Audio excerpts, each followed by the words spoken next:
Hi, today's episode purpose is for you listeners to understand that boundaries are not rejection, selfishness, or lack of faith. Boundaries are wisdom.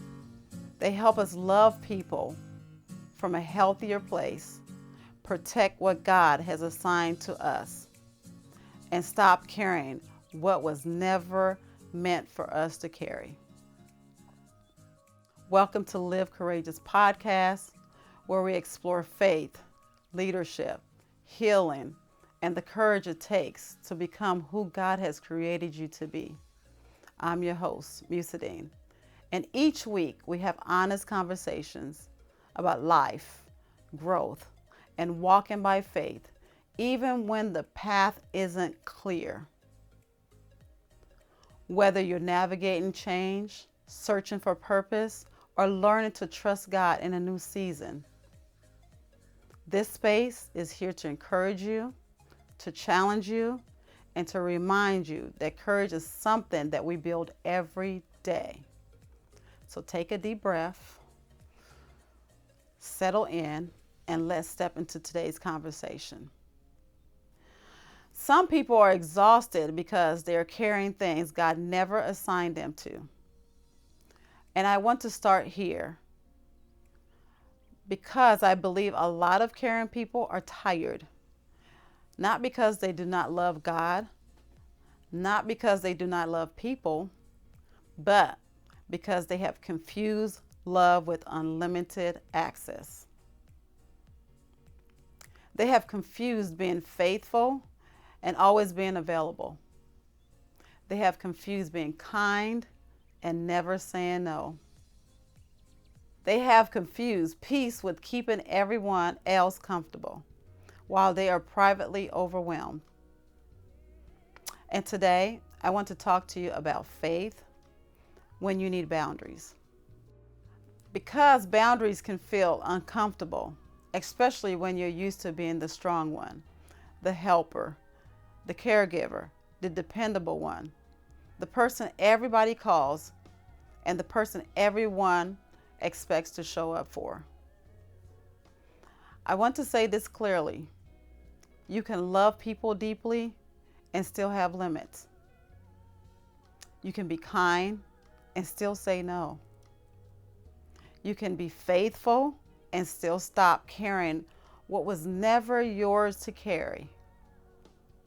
Boundaries are not about becoming cold. Boundaries are about becoming honest. And for some of us, the reason we're resentful is because we have been saying yes with our mouths, while still our spirit is saying, I cannot do this. So today, we're going to talk about boundaries in real life, in family, in friendship, in leadership, in ministry, in caregiving, in these places where you love people. But you also have to remember that you're human and your life belongs to God, not everybody's expectations.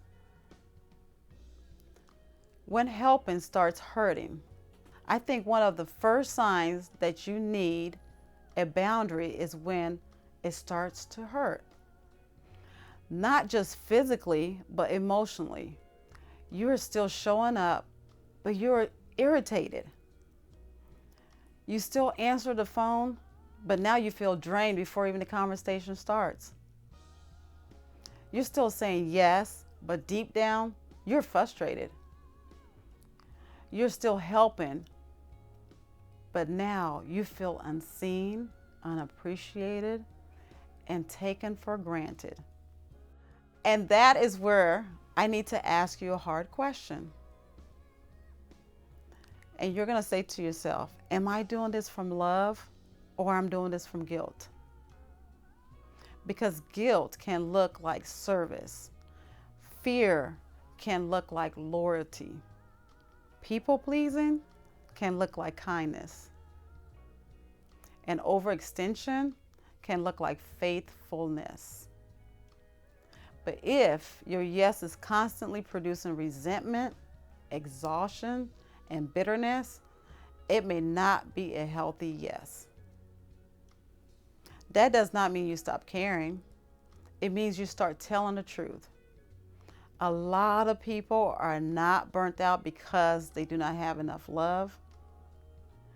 They are burnt out because they have no boundaries around their love. And love without wisdom can become exhausting. Love without boundaries can become unhealthy. Love without honesty can become resentment. Sometimes the most courageous thing that you can do is not to help more. Again, to ask yourself the question, what is mine to carry and what belongs to God? So as for me, this is new, the boundary setting. I learned 2 years ago, after I read a book on setting boundaries, that this was a healthy thing to do. At first, I would say yes to everything, especially the people that I'm close to, like my family. But after reading that book, I felt like some of the things that I was doing, I was just extending myself. And the appreciation was not there. And when I did write out my feelings, because the book did express that if you were to identify your feelings and then write them down and try to practice it with the person that you do have possibly to set the boundaries, and anybody else that comes around that you feel like boundary setting is warranted. It was hard. It was really hard to sit down and soak within myself to know that this is going to be good for myself and good for others around me, hopefully. Some people are not going to accept the new change, the new you. And again, we're going to talk about that, what it looks like, and when that happens, what you should do. So for the listeners today, where are you helping but secretly hurting? And again, we as caregivers, we think that we are superwomen, supermen, and we can help as many people that we can help, but sometimes it's hurting us and we don't even know it. Where are you saying yes to but feel resentment? And what are you carrying that God may not assign you to? Who has access to your time, your energy, your emotions without healthy limits? Helping is beautiful when it comes from a place of love. But helping becomes unhealthy when it comes from a place of fear, guilt, or just a place of feeling to be needed. You are not called to be everything to everyone.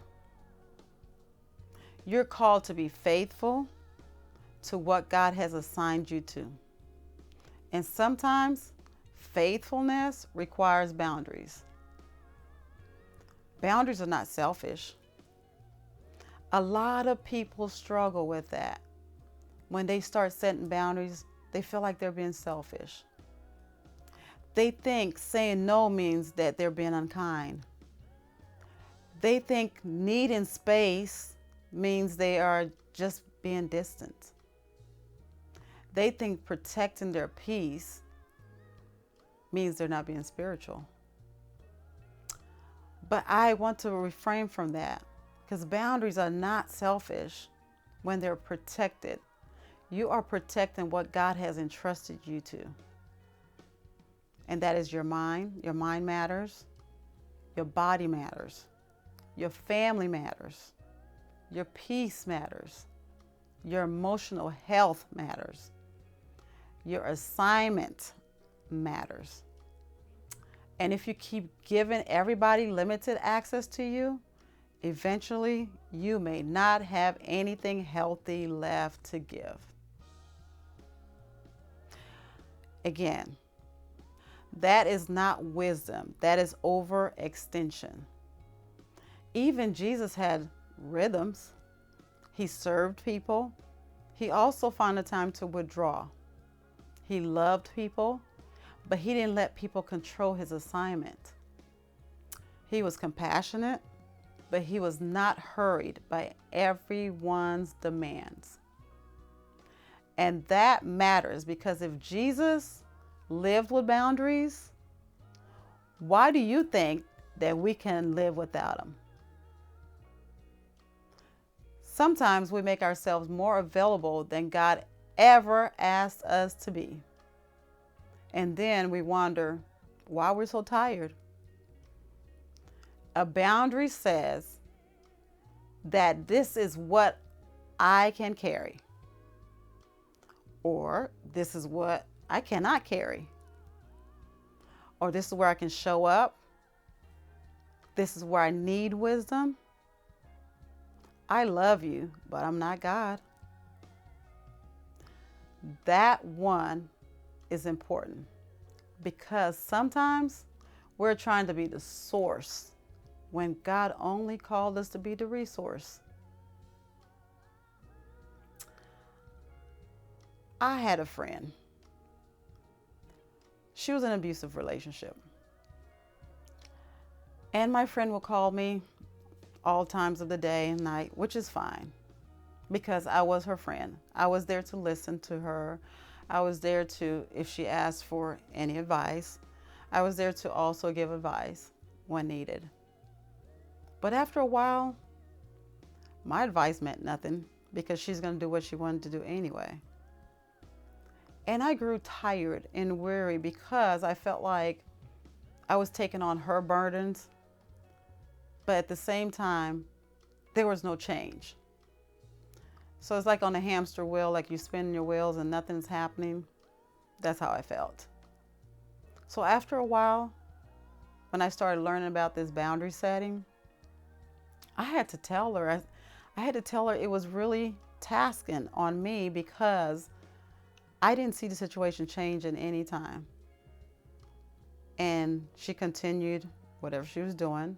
She respected that. And that was one positive thing that came about that boundary setting. And it was appreciated that she actually received it.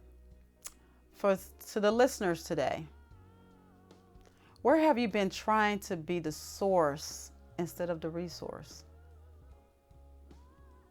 Are you trying to save, fix, or even carry? Where do you need to let God be God? What would change if you stop seeing boundaries as selfish and start seeing them as stewardship? A healthy boundary doesn't mean that you don't care. It means that you care with wisdom. And you know what wisdom says? It says, I love you, without losing yourself. I can support you without carrying everything. I can be present without being consumed. I can help without becoming your source. Why saying no feels so hard? Again, this is a new thing for me, guys. So we're walking on this journey together. But it's being honest. So some of us will say no because it feels hard, because we're afraid of what will happen after we say no. We're afraid people will be disappointed in our no. We're afraid they will misunderstand us after we say no. And we're afraid that they would think that we're selfish. We're afraid that they would stop needing us. And for people who have built identity around being dependable, they feel scared. Because when you're used to being needed, boundaries feel like rejection. But sometimes the fear of disappointing people becomes stronger than fear of disappointing God. That is when we have to pause. Because not every request is our assignment. Not every need is your responsibility. Not every emergency belongs on your shoulders. Not every person's reaction is yours to manage. Some of us are exhausted because we keep trying to control how people feel about our limits. But mature faith means I can clear and be kind and let people have their reaction. Someone can misunderstand and I can still have peace. Someone can disagree and the boundary can still be necessary. Of course, that's hard, but that's growth. Again, on my personal journey of setting boundaries, it has been, I want to say, terrifying some days, because you think you're going to lose relationships, especially ones that are close to you. And when I started to set boundaries, it was such a relief knowing that I know what I want and I know how to express what I want. It's not easy, but it's necessary. And again, if you fail the first time, you can try again and just do it every day. It's going to be something that has to come second nature. And for the listeners today, I'm going to ask you some more questions. What are you afraid will happen if you say no? Whose disappointment are you trying to avoid? Are you saying yes because you feel called or because you feel guilty? Where do you need to pause before you answer? When you speak with wisdom, it's not that you lack love. Sometimes your protection is your yes to God, your yes to your family, your yes to your health, your yes to your assignment, and yes to your peace.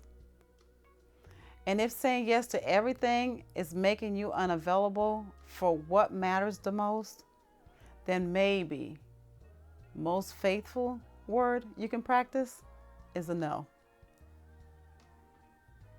How to set a boundary without becoming hard.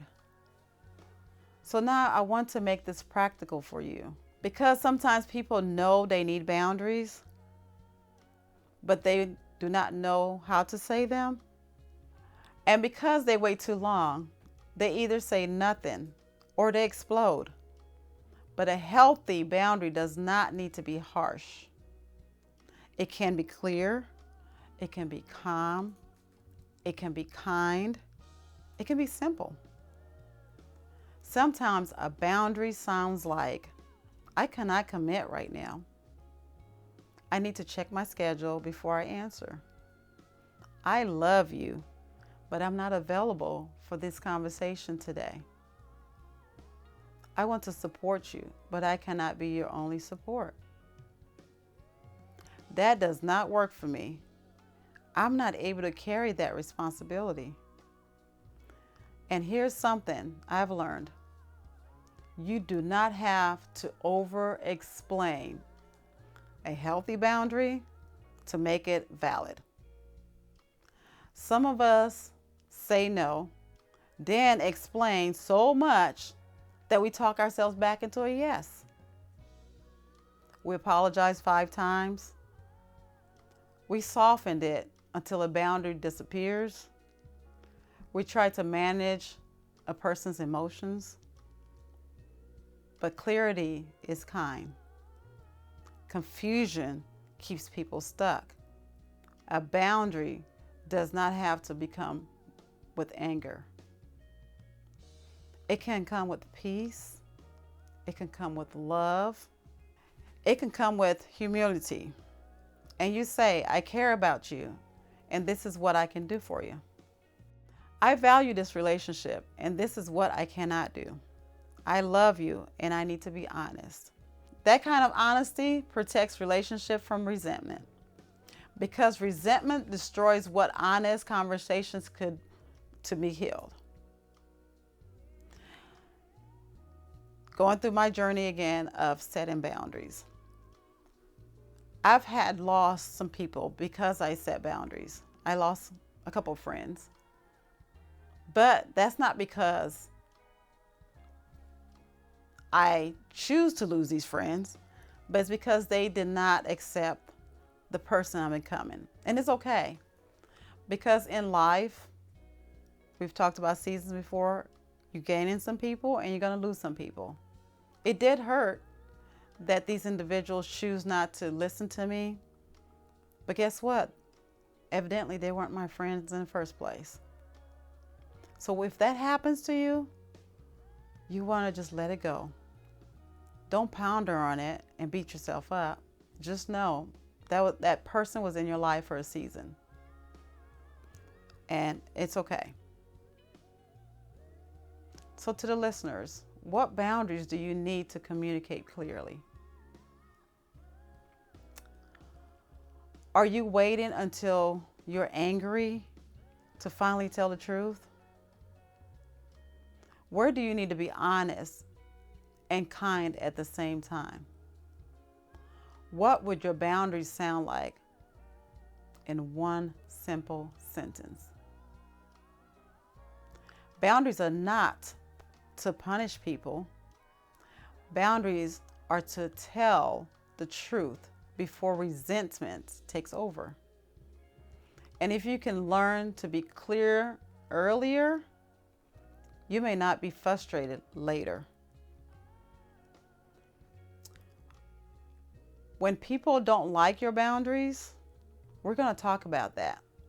Because again, setting boundaries is difficult. Not everyone will like them, as I said about my friends that left me. Some people will understand. Some people will respect them. Some people may need time to adjust. Some people may have some pushback, especially if they do not benefit from your boundaries. That is where you have to stay grounded. Because if your boundaries disappear every time someone is disappointed, then it's really not a boundary. It's a suggestion. And I say that with love because I know how difficult it can be. But guilt cannot be the leader of your life. Fear cannot be the leader of your life. And people's reaction cannot be the leader of your life. God has to lead. Wisdom has to lead. Peace has to lead. Someone can get upset and you can be still kind. Someone can disagree and you can still be clear. Someone can misunderstand and you can still walk in obedience. You do not have to become hard, but you do have to become steady. The steadiness is not meanness. Steadiness is maturity. I had a situation with a close relative this past weekend. This individual does like to hang out with me from time to time. And sometimes it's fine, but sometimes I need my space and I need time to be by myself. And the situation was the individual wants to tag along. And I said no. But in the past, my no is no, you know how we do it, and not meaningful. So this is again the new me. I have to learn the sturdiness and the sternness of no. And I said no, I'd rather go alone. And I said no again. I said no pretty much probably 10 times. By then I was getting frustrated. I can tell my emotional intelligence was just going out the window. And eventually I hung up the phone because I said so many no's, and this individual refuses to listen and take my no as a stern no. And there are going to be times like that. And I second guessed myself after I got off the phone. Could I have said yes again? But then I would be going back to my old self. And I was pretty proud of myself because I stayed true to my word. And that is what boundary setting looks like. For the listeners again, whose reaction are you afraid of? Where have you let guilt remove a boundary you needed? Are you willing to let people adjust to the healthier version of you? What boundary do you need to stop apologizing for? A healthy boundary may disappoint someone who's used to your overextension. But disappointment does not always mean you did something wrong. Sometimes it means the pattern needs to be changed. And growth often feels uncomfortable when it feels normal. Peace on the other side of the boundary, this is where we're going to go to. And that's what you're looking for. Because there is peace on the other side of the obedience that you tell yourself. It's not always immediate peace. Again, like in my situation, I had to sit, I had to take deep breaths. Because again, saying no 10 times, that was pretty disturbing.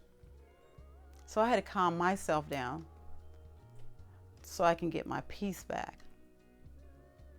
And it's not always easy, but deep peace is needed. The kind of peace that comes with your yes is honest and your no is also honest. The kind of peace that comes with stop living fragmented. The kind of peace that comes when you stop trying to be everything to everybody. Because when you live without boundaries, your life becomes available to everyone's urgency. But when you live with wisdom, and your life becomes available to God's assignment. Boundaries are not about loving less. They're about loving from a healthier place. And maybe today, God is asking you not to stop caring, but maybe He's asking you to care with wisdom, to love with truth, to serve without losing yourself, to stop confusing exhaustion with faithfulness, to let God be God in people's lives, and to remember that your limits are not a flaw. Sometimes your limits are the very thing God uses to lead you back into alignment. I had talked about a few shows back, the power of no. And I had to practice the power of no. I had to stand in the mirror to look at myself saying no multiple times. But when she practices this routine every day, it becomes second nature. I'm a caregiver and I take care of a lot of people. And usually, when I was much younger, I thought I can do everything. I was superwoman or however. So as soon as I walk in the door, someone has a need. Another person has a need. And then by the time I leave, I have 5 to 6 needs. And I have to stop and pay attention to how I'm going to take care of everyone's needs almost at the same time because they're waiting for an answer. And that became exhausting, I would say.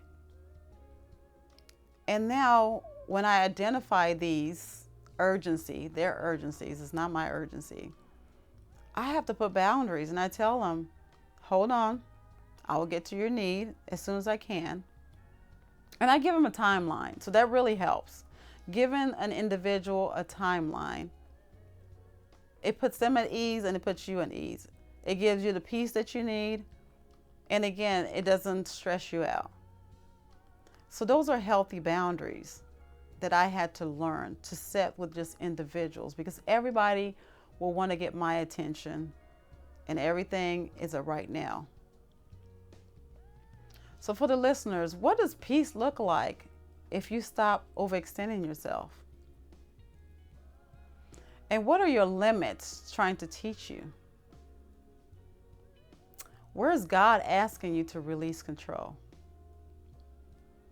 And what is one boundary that you can practice just this week? Your limits are not proof that you're failing. They may be proof that God is inviting you into wisdom.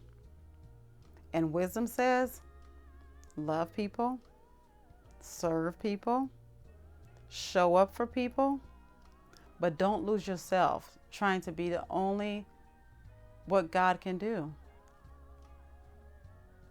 As we close today, I want you to really sit with this.